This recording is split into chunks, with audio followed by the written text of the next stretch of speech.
بخور بهادر. شیر با زردچوبه.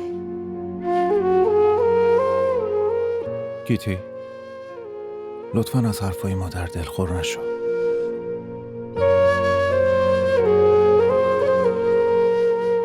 اما مامانت راست میگفت.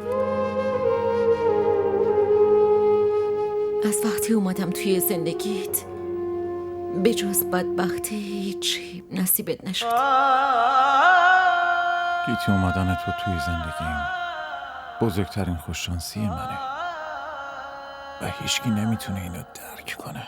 این شیر رو بخور.